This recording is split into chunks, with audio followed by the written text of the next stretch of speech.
Well, type টুতে আমরা নির্ণয় করার চেষ্টা করব পদ সংখ্যা।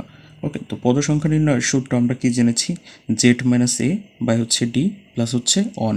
তো এই সূত্র দিয়ে আমরা আসলে এই টাইপের ম্যাথগুলো করব, এবং এখানে আমরা সাধারণত চার ধরনের ম্যাথ করার চেষ্টা করব টাইপ টুতে। তো প্রথম এক্সাম্পলটা আমরা দেখি কি, প্রথম এক্সাম্পলে 1 2 3 এরকমের কোন পদ আসলে 383 হবে বা 383 হবে। ওকে, কোন পদ মানে পদ সংখ্যা, আসলে পদ সংখ্যা নির্ণয় করতে যাচ্ছে।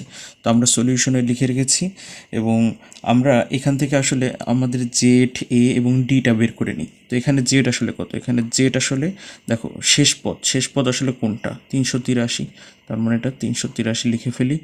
তারপর হচ্ছে আমার কি, আমার লাগবে হচ্ছে এ, তার মানে প্রথম পদ এ সমান কত, এ সমান হচ্ছে অন, এটাও লিখে ফেলি অন। এবং আমাদের আর একটা জিনিস লাগবে, সেটা হচ্ছে ডি, ডিফারেন্সটা। ওকে, তাহলে ডি কত, ডি হচ্ছে আমরা এই 3 থেকে যদি 1কে বিয়োগ দিই বা 5 থেকে যদি আমরা 3কে বিয়োগ দিই, উভয় ক্ষেত্রে আসলে 2 পাচ্ছি, তার মানে এটা একটা সমান্তর ধারা। ওকে, 3 - 1 ইকুয়াল টু হচ্ছে 2।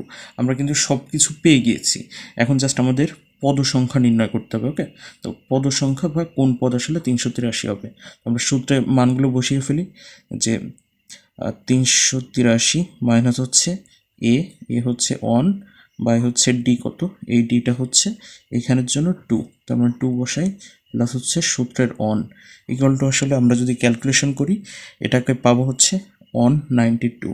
এটাই আসলে আমাদের অ্যান্সার, যে 192তম পদটি হবে 135।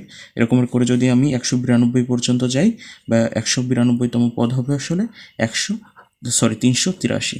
সো অ্যান্সার হচ্ছে 192।